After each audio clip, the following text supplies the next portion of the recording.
Okay, so hello, this is the tutorial video for the Victoria numerical quizzes. Okay, so quizzes are quite long, so this will take time, but as I go through, it will become more faster. It says, Davis has a duty of scheduling weekly gathering of 4 groups or at the university campus. The meeting takes place at various locations at noon between Monday to Friday. Each group has 1 meeting each week. Okay.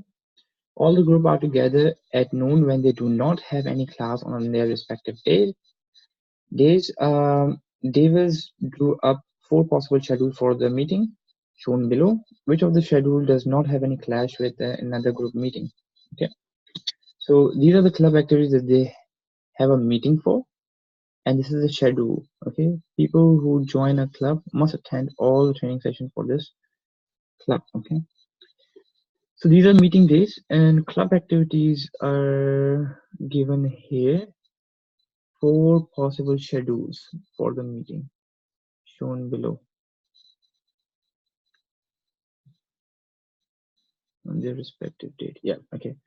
So for example, on community day, community service, you have a meeting on Monday and Wednesday. So you cannot do these ones, basically. Leadership is on Tuesday. You cannot do this one because it's on the meeting day. So these meetings are basically getting excluded. Okay. Monday and Thursday is excluded. Okay. Any dot in this spot would be a rejected schedule. Theater art is on Friday. Okay. Now, if you can see, this schedule number 1, he has 1 dot here, which is in the meeting time. So that's wrong. Okay. Now, second one, if you see, Monday and Wednesday are clear. Yes, it is clear. Tuesday is clear. Monday and Thursday are clear. And then lastly, Friday is clear. So yes, this one does work. Number 3, Monday and Wednesday doesn't work. Tuesday doesn't work here, see? So you have created a schedule here, so that means that's wrong.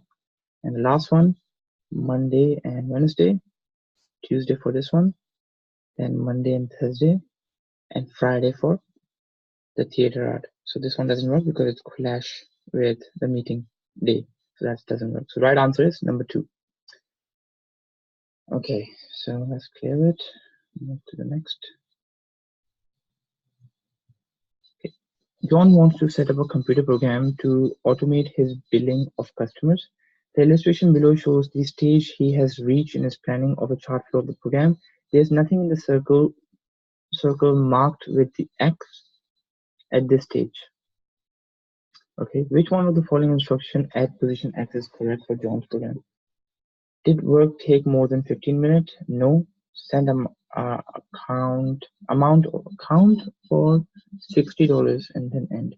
Yes. Divide the number of minutes worked by 15. Okay. Is this number a whole number? Yes. Multiply this whole number by 15. Okay. So it says, did work take more than 15 minutes? If no, then you go for 60. If it takes, divide the number of minutes worked by 15 after 15. Okay. Is this answer a whole number? Yes. No. Round up to the next whole number and multiply by 15. Okay. And yeah, so send account for the calculator. Okay. Yeah, so you need to understand this is a concept of overtime in working office. So if you were working within the limited time of 15 minutes, you will be you will be send it with a fixed amount of $60, right? If you weren't, that's my estimation. If you weren't, if you were working more than 15 minutes, then you would be entitled to bonus, which is this one, which is 15, right? So $60 is fixed. After that, the number of minutes you have worked has to be multiplied. So number of minutes has to be multiplied by $15, correct? And that adds up to the total. So this $60 needs to be add up to both directions that's coming, and you can see it will say add 60. So you need to add 60 to get the total payment to the employee. Okay, so let's clear this. All good.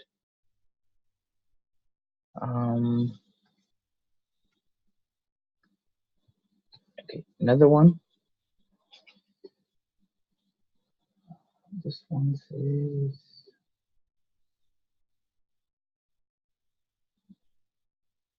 okay, John wants to set up a computer program. Again, it's just below.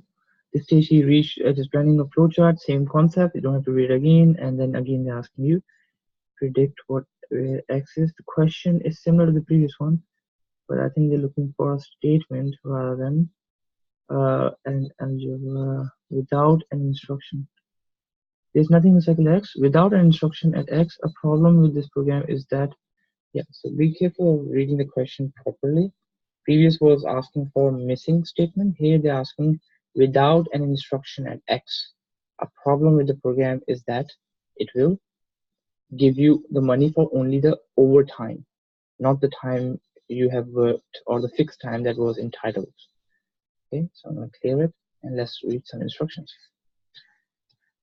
Always charge customer too little, always charge customer too little except for the period of 15 minutes or less. Yeah, see, it is charges the customer less, too little, okay, and except for the period of 15 minutes. So that $60 is not getting added up, right? So that's not added up, and that's why it's 15 minutes or less. Good. Okay, next one. Question number 4. John, a plumber, charges for work done in people's home as follows: $60 to go home, which includes a maximum of 15 minutes work, plus 15 minutes of work, plus $15 for any part of each 15 minutes work after the first 15 minutes. Quite complicated sentence. But here saying John calls at Mr. Paul's house and does an hour and 20 minutes work. His charge will be, so $60 is fixed. That is to go to the house or home, which includes a maximum of 15 minutes work. So if you notice, that includes the 15 minutes in it. Now he worked for 20 minutes, an hour and 20 minutes more, right? And it does 15 minutes for any part of each 15 minutes work after the first 15 minutes. $15 for any part of each 15 minutes work. $20. Okay. 15 minutes work.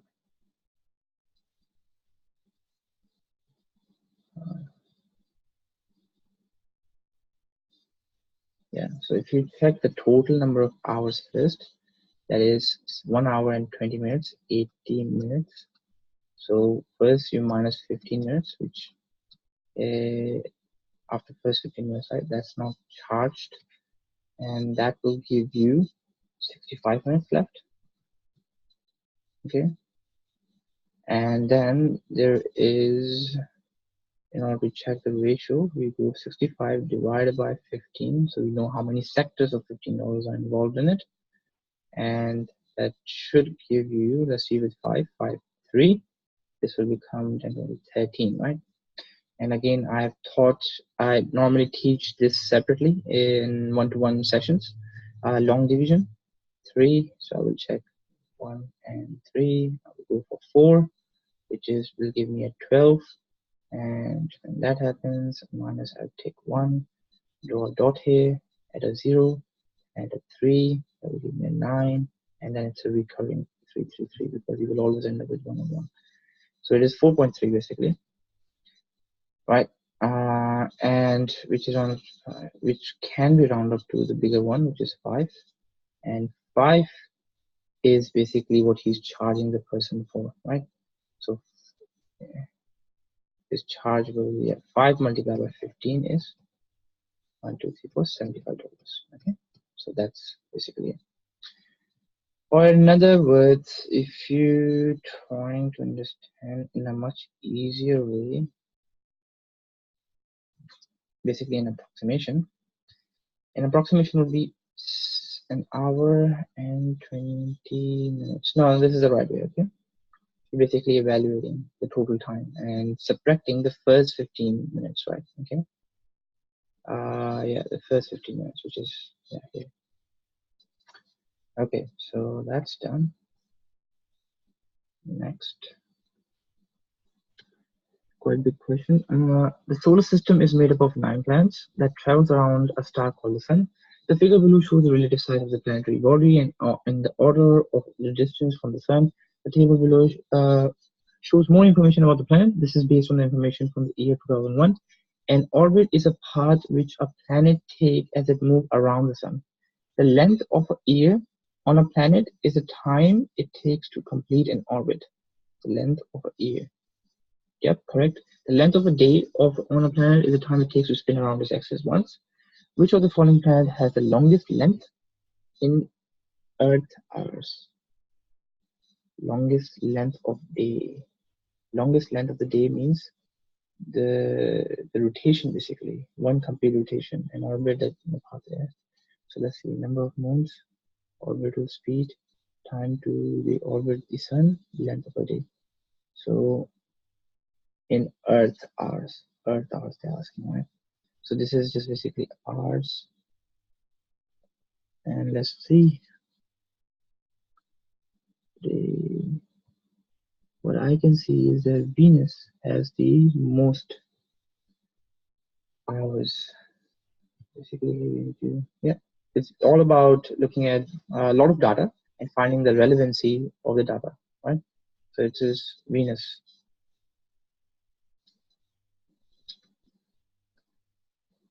Okay, let's go up. Go this one, question number 6.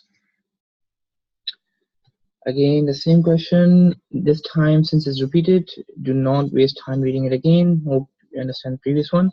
Here it says, which of the following planet has the closest value of length of a day hours closest to the Earth length of days, right? Closest value of length of a day hours, yeah. Okay. Basically 24 is what you're looking for, right? So if you can see that Earth 24 and then this is Mars 24.6. So my option should be Mars. Mars. Okay, cool. Okay, close this one. Go for 7. Which of the following statement is best supported by the data? Okay. Yeah. Which of the following statement is best supported by the data? Okay. Planet further from the Sun travel faster and therefore have a shorter day. Okay. And if you see, that is not true. Okay. If you notice, looking at the length of the day, shorter days, saying you can tell that Saturn is 10.23 hours, whereas Pluto is 153. So that has no correlation. Planet closer to the Sun travel faster and therefore have a shorter day. That is not also true. You can see the Mercury and Venus is very close, but have a longer days, like the longest days, length of the days. Planet with longer day travels slower and closer to the Sun. Again, since this is called deductive reasoning. Since you have said this is wrong, closer to the Sun, travel faster, of course, closer to the Sun. Longer days. No. There's no correlation in the length of the day with the distance of the Sun. Because the masses are different, there are much more other variables existing in physics. Now the last one, the length of the day is unrelated to the average orbital speed and the distance from the Sun. That is true. Length of the day itself actually depends upon the mass and other variable factors as well of the planets itself. So that is true. There is no correlation.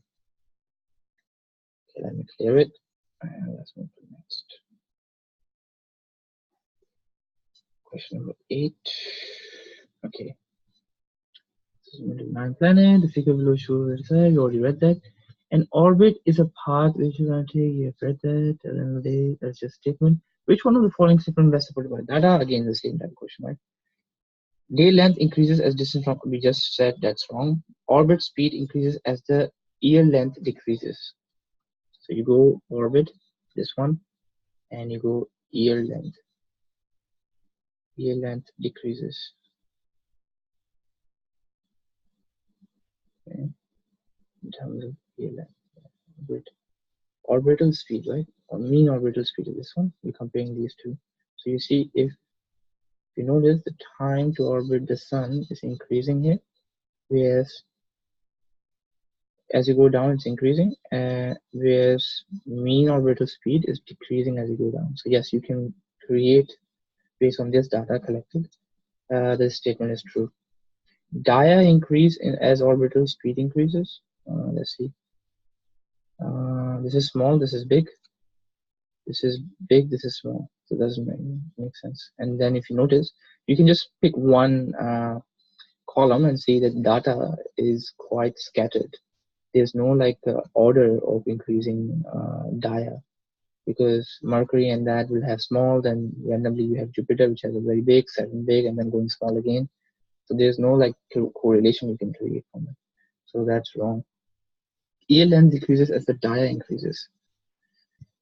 Now, dia has no relationship with year length. You can see, again, I told you the dia itself has a random numbers.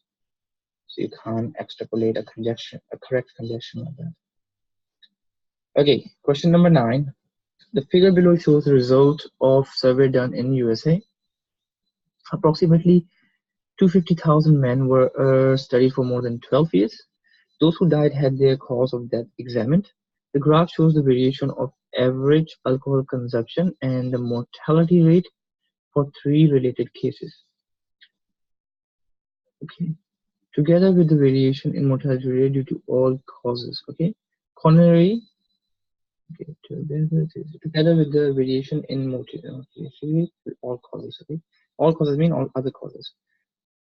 Coronary heart disease, called heart attack, is a particular common cardiovascular disease. Mortality rate are shown in proportion to that occur with 0 alcohol intake. Okay, and also shown that the average alcohol intake for the US and France. Suppose that all the relevant factors in the French population of males are similar to that of the mainland USA study, except for the level of daily alcohol. Except for the level of daily alcohol consumption. Okay, which one of the following is the best estimate of the difference in expected mortality from coronary heart disease and for the Frenchman compared to the American one? So if you see, mortality rate is 1. Okay, and as you're looking at the French one, right? So you can see, you can draw a line here. You can generally see that for the accident, cancer, and all causes, there's a downward trend and then there's upwards grams. Okay, of course the accident will take place more if the consumption is high, so that's we'll call a threshold basically. 36. So here it says, suppose that all relevant factors in the French population are same, yep, except from the level of daily consumption. So US has 6, France has more. Yes, European countries have more alcohol consumption. Which one of the following best estimate the difference in expected mortality for Frenchmen compared to that of them in CHD? Okay, so you want to look at only this one, right? And you're looking at this and looking at US this. If you notice, this is 0.9, and if you notice this one, we'll extract to 0.8. The difference between 0.9 and 0.8 is 0.1, and if you multiply that in terms of percentage, you get 10% less. So you should have 10% less, about 10% less. Yeah, that's correct. Okay, let's clear it. Scroll up towards this. And last question. The figure below shows the result of the survey done in the USA. Approximately the same thing. Mortality shown proportional to death that occur with 0 alcohol intake. Also shown the average recovery rounds compared to the men who drink a little or no alcohol. Men who constantly consume 18 grams of alcohol daily are most likely to show mortality rate that are, yes. So whenever they're saying a marked value of alcohol consumption daily, you just have to draw a straight line across it, yeah, like that. Okay, and finish. scroll down, you will be able to read the statement and see if it's correct. So let's draw this straight line here. Okay. So decrease for cancer. Okay, so let's see, France is here and US is here. Okay. For okay, let me move this first. I think I have to keep it like that. Yeah. Clear it and push it up. Draw a line. Yeah. So let me draw a line. It's all about comparing. So I'm doing it slow because the computer is really hard to extrapolate the data, but it can be done fast in the page. Okay. Now it said decrease for CHD, which is CHD, and for accident and accidents. Okay. So if you notice here, no, if you notice, US and France has, let me see, this is the company order. Compare the men who drink alcohol. Compare with the men who drink little or no alcohol. Okay, so you're not comparing with France. You're only comparing for either US or either no. So one. Yes, coronary has decreased and accident has not decreased. Accidents have increased at 18. So that is a wrong conjunction. That's a wrong conjunction. Decrease in that is correct. And cancer, let's see, cancer has increased, so that is wrong. Whatever has gone above this line, yeah, straight line, has increased. Decrease in CHD, yes, that is correct. Unchanged for accident and cancer, okay. So it started with 1, and if you notice at 18, approximately here, yeah, I did not do a straight line, but it just goes from here, unchanged for that. So that is true. Increase in CS, that is wrong automatically because you already proved that that's decreased. So that helps you narrow down your option pretty faster. Okay? So, okay, now I'm gonna stop, pause the video, and I'm gonna send you in segments. Okay, so this is the series of Victoria 1. Can I pause the video?